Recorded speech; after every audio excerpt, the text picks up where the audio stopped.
Bonsoir Boris Vallaud, Bonsoir. Merci d'être sur le plateau de LCP, lundi c'est politique. Hugo Auperchoir, tous ceux qui nous suivent sur la chaîne Twitch LCP Assemblée Nationale peuvent vous faire remonter leurs interrogations, leurs commentaires que vous relirez auprès de notre invité. Le Premier ministre de gauche est la seule option. Quand vous parliez il y a quelques jours... C'est la seule option que nous proposons, vous avez compris. Je ne vais pas demander, président du groupe socialiste, Olivier Faure, Marine Tondelier, on ne va pas demander autre chose que cela. Nous sommes dans notre rôle et je crois que c'est nécessaire et que c'est même faciliter la possibilité de construire cette nouvelle méthode. Quand vous parliez il y a quelques jours d'un accord de non-censure et d'un arc républicain, on a compris que ça pouvait être assez large cet arc, c'est-à-dire aller jusqu'au LR.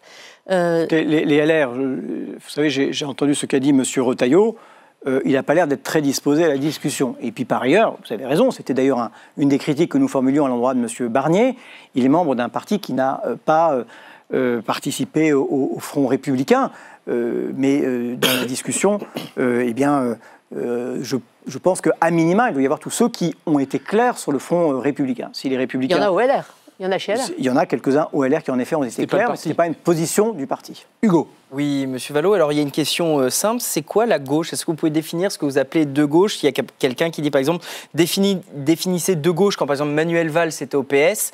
Et il y avait une autre question concernant les compromis. Qui est-ce qui doit faire des compromis? Est-ce que c'est des compromis sur le programme du NFP ou le chef de l'État qui doit faire des compromis avec vous?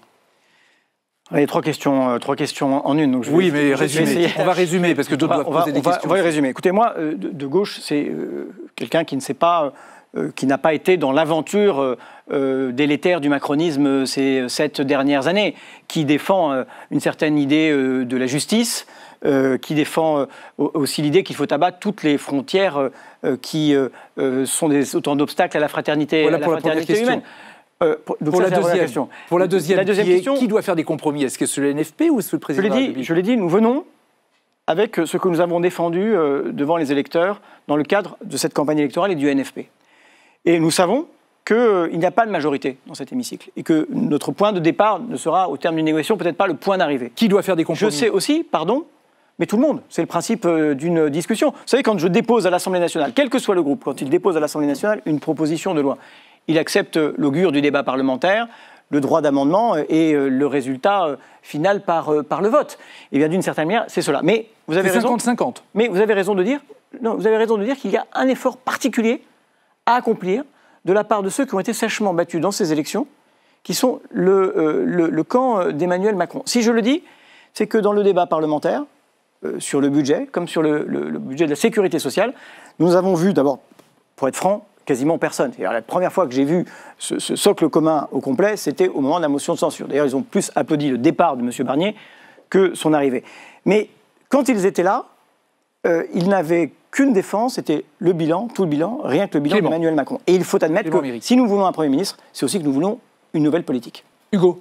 Oui, monsieur le député, il y a beaucoup de questions, probablement des nostalgiques de Boris et Philippe. Et il y a un de vos collègues députés qui vous interpelle dans le chat, le député Denis Masseglia, qui dit « Vous parlez de la justice et la gauche a raison ». Il est député Ensemble pour la République. Ensemble pour la République du Maine-et-Loire, qui dit « Vous parlez de la gauche et de justice et la gauche a raison, mais pourquoi le budget de la justice a augmenté seulement de 1 milliard d'euros sous Hollande et presque de 4 milliards sous Macron? Est-il possible que les mots de la gauche n'apportent pas de réponse aux mots MAUX de la société ?»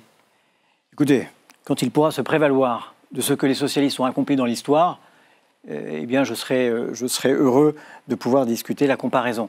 Vous savez, c'est comme si on disait, mais pourquoi Léon Blum n'a pas fait les 35 heures? Il avait fait les 40. Hugo. Oui, il y a une question dans le chat. Existe-t-il un espace de discussion privée entre les parlementaires du NFP? Si les désaccords entre partis sont normaux, on observe encore trop souvent des batailles de tacles entre députés sur Twitter. Et plus loin, notamment sur Twitch, les socialistes ont l'image des traîtres. Souvent, la question, c'est pas est-ce que les socialistes vont trahir, mais quand? Qu'est-ce que vous répondez à ceux qui disent que les socialistes, finalement, vous n'êtes que des social-traîtres? Je me demande où est la trahison. Quand on ne se donne pas tous les moyens de faire avancer ses causes. Et moi, je pense que nous donnons les moyens de faire avancer nos causes. Il y a des urgences sociales, économiques. On pourrait parler des plans sociaux qui se multiplient dans l'industrie. Il y a des urgences environnementales et qui ne peuvent pas se permettre d'attendre. Et je crois que c'est ce que nous avons essayé de faire dans le budget, ce que nous pourrons continuer d'essayer de faire. Voilà. Et sur les tweets, enfin sur les engueulades sur alors les regardez réseaux. mon compte Twitter, je n'ai pas ce genre de pratique pour ce qui me concerne et pour tout vous dire, je ne regarde pas beaucoup ce qui se dit sur Twitter. Hugo. Oui, il y a une info qui est tombée pendant votre échange de Antoine Oberdov de l'Opinion qui dit « Les formations de l'arc républicain seront reçues à l'Élysée demain à 14h pour un premier round de discussion portant sur une plateforme de non-censure. » C'est ce que vous proposez. De un, est-ce que vous avez été invité? Est-ce que c'est une bonne nouvelle pour vous, cette ouverture de négociation? Alors, j'avais entendu la rumeur enflée, donc vous me l'apprenez, je vais regarder si j'ai été invité d'une manière ou d'une autre, mais vous avez remarqué que j'ai vous dites oui, j'ai pas si vous consulté êtes mon invité. portable. Non, mais si c'est tout l'arc républicain, c'est bien. Oui, bien sûr. Ça vous va? Oui. Ce serait un bon point.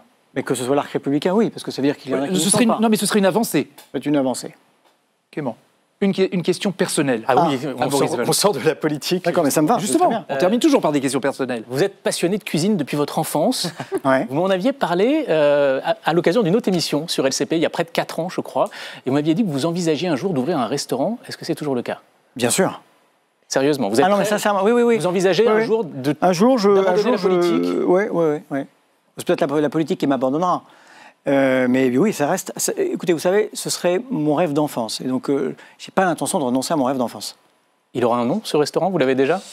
Il s'appellera. Non, je n'en sais Solferino, ça existe déjà, tiens, en fait. Voilà, c'est ça. Les deux. Est-ce que ça pourrait être un restaurant libanais? J'ai vu que vous étiez né à Beyrouth, que vous aviez Alors, une histoire personnelle avec cette région, que vous aviez même un parrain qui, je ne sais pas si on peut le dire, mais Antoine qui est Antoine Sfer. Ouais. Donc voilà, et votre, Alors, votre lien. non, il ne pourrait pas être libanais parce que je suis strictement incapable de faire le moindre plat libanais. Mais vous gardez un lien avec cette région-là? Bien et sûr, pour bien sûr, revenir à bien la sûr, bien Syrie, sûr, bien sûr. Un lien affectif très fort, bien sûr. 30 secondes. Et pour conclure très rapidement, vous avez fait juste avant le début de l'émission un tweet sur la loi de 1905. Vous dites « Une grande loi de notre République, la laïcité est au cœur de l'histoire de la gauche, indissociable du combat social. Les socialistes continueront de porter les deux. » Est-ce que du coup, il y a des socialistes, il n'y a que les socialistes qui défendent la laïcité selon vous? Non, À et gauche. heureusement, c'est notre loi commune.